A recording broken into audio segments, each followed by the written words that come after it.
going on, people? We are Tottenham TV here. It's finished. Tottenham 2, Bayern 3 in our last pre-season game before the start of the season. They're getting a trophy ready here. I'm just watching the pre-season.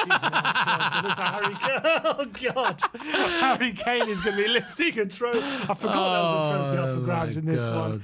But get ready for some heavy memes. But, well, we've been beaten 3-2 in our final pre-season game. We did take the lead after 30 seconds. A bit of luck from a fast direct attack. Brennan Johnson putting the ball across the face of goal, a couple of ricochets and Decky giving us the lead, but it wasn't too long for Bayern took control.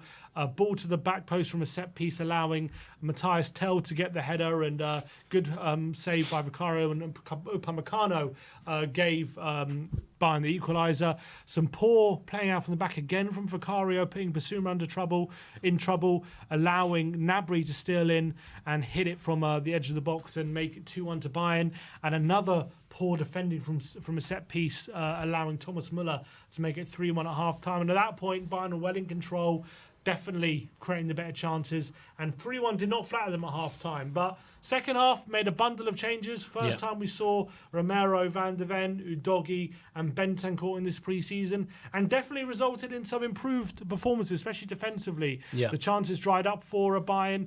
We got back in the game through some really good high pressing from Bergvall. He linked up with Son and then played it through to Decky, who got his second of the day. And then it was looking good for Tottenham, but there was an incident with Bergvall off the ball where he looked like he might be choking on something, potentially a piece of gum, we're not 100% sure. And that kind of took the sting out of the game a bit, I felt, at that moment. Tottenham were very much on top and looking bright, but that moment, coupled with a few more changes, the game kind of petered out after that moment, albeit we did still look kind of comfortable defensively. We weren't conceding too many chances. But we end pre-season with our second consecutive defeat to Bayern Munich. And Josh, what do you make out of the game? What would you learn from this game, do you think? I think it's, to be honest, I don't think there's too much new that we can take. It would have been really nice to see our first choice back four start this game, to get minutes in their legs, and also to see how our first team actually plays. Do you know what I mean? Because it feels like we just haven't got that chance in pre-season. So I don't feel like there's too much new to take. I don't want to be too negative. I'll go into the positives first, which is we do look good from open play. When we get it right, it does look like we can beat the press of a European quality team. Do you know what I mean? Bayern. I think Bayern are going to be brilliant this season, by the way. I think under Company, they've been starving for a manager like him that plays attacking football. But anyway, so I think that we will look back on this and think like, look how easily we played out at times against Bayern. It's going to set us up well for the season.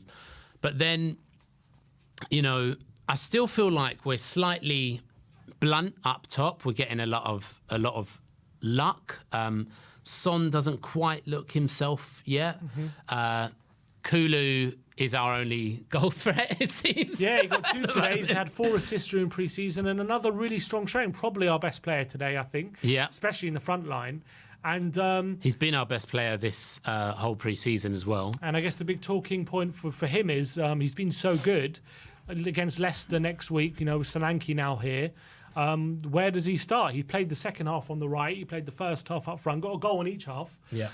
So where do you reckon? I mean, he has to play, doesn't he? Surely next week. So the question is, where is it? It's a difficult one. Does he play up front? Might have to start him over Maddison. I wouldn't be surprised if he starts him over Maddison. Yeah, I actually, because there's nowhere else to put him, is there, apart from Brennan on the right? Unless he, could he play next to Maddison in the 8? Is that too open?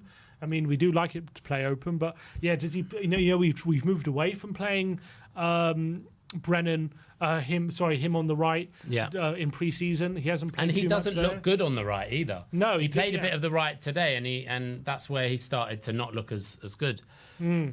So that's got to be a big question mark for Ange. Where does he play Decky? Because he's been our best player in pre-season.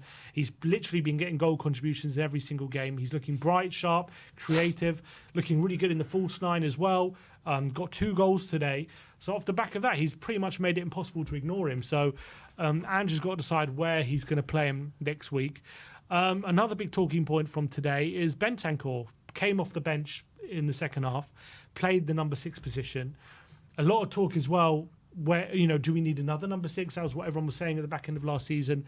A lot of people were really impressed with what Bentancur showed in that second half in that number 6 position. Yeah. So, Bissouma's been quite good in pre-season, but based off that 45 minutes, do you just chuck Bentancur straight in there on a Monday night? I would play Bissouma and Bentancur. I would play Bentancur as the 6, Bissouma as the 8, because he's been making those runs. He's been making those dribbly runs into the box, hasn't he? And I feel like Bentancur has a better range of passing, which we need from our 6. And if you're trying to build up, Bissouma can still come back and help the way that he does. He doesn't need to be the 6 to be the main build-up person.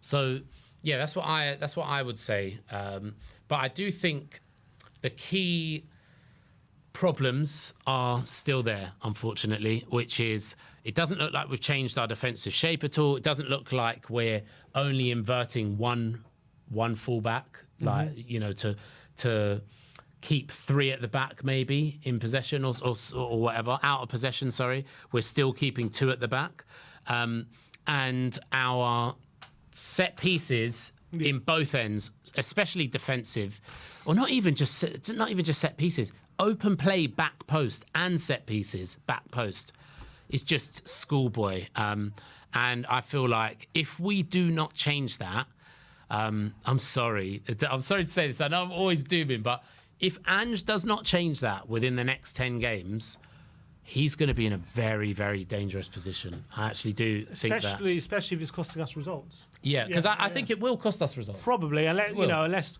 Solanke hits the ground running and we start, scoring a lot more goals than we are. We create more chances. Look, we've got the creative talent to create lots of chances. We're now adding Solanke to the front line.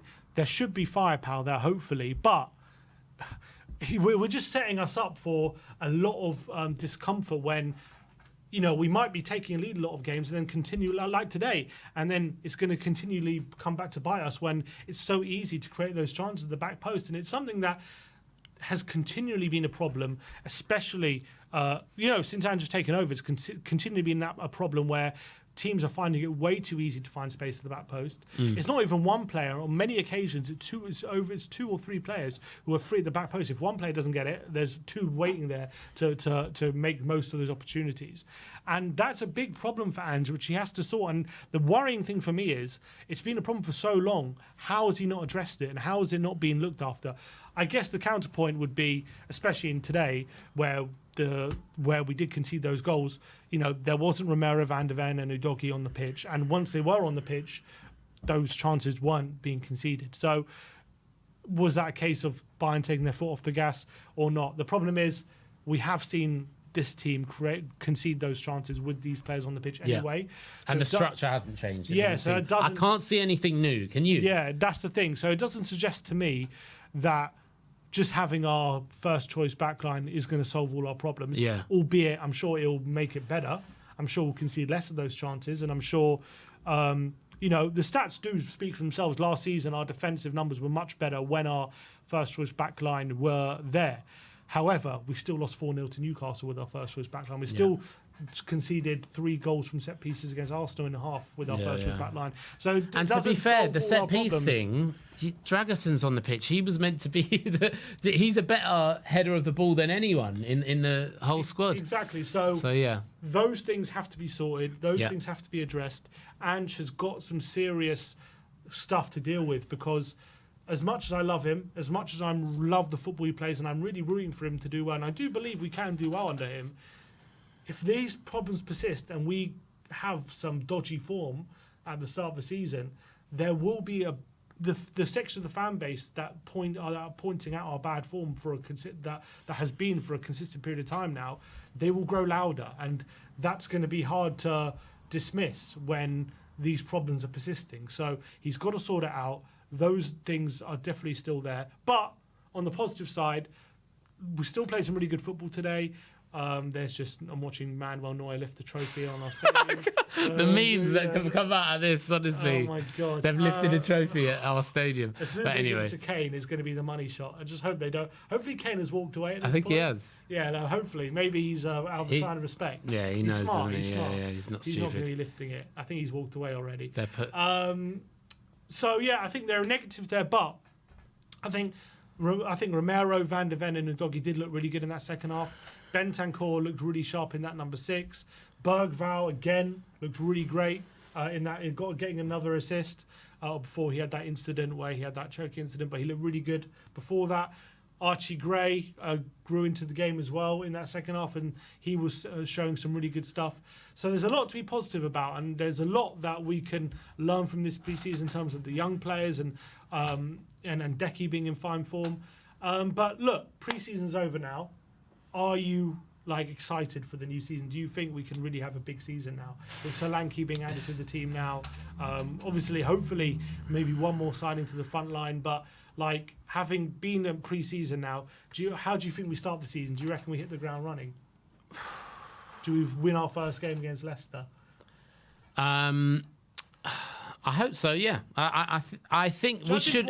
We're away, aren't we? We're away. Judging off what was the thing is, these past 2 Bayern games have absolutely knocked my confidence, to be honest. But yeah, I think we will. Short answer, I think we will. Because we do have some tough games. We've got Leicester away, Everton at home, and then we get some tough games: Newcastle away, Arsenal at home. Wow, it's all coming quick. Brentford at home, and then United away. So first 6 games, we've got Newcastle away, Arsenal at home, and United away as well. So some really tough games to start the season with. That Tottenham are just going to go for it. We're going to be on the front foot straight away out the bat. I reckon we get a big performance against Leicester. I reckon we win convincingly. I've got a feeling. Why did you have to say That's my feeling. And I reckon it's going to give us a bit of full sense of security. And then we're going to get battered by Newcastle and Arsenal. Once we come against Newcastle and Arsenal, it's going to be, I think we're going to... Newcastle and Arsenal are completely set up to absolutely destroy us. On set pieces. And that's what they did last time. Yeah, both of them, yeah. Albeit against Arsenal, we played well, but they just destroyed... They literally exploited our biggest weakness and just pounded it. And they got a lot of joy there. So, look, I'm excited for the new season. I'm excited to see what Solanke's going to bring to this team now. He probably is going to be in the squad, I'm assuming, maybe in the starting 11 for next game. So, look, that was our pre-season done and dusted. Let us know in the fan show that is coming up very shortly what you think of our pre-season and what you think we need to work on. And are you excited with the season coming up?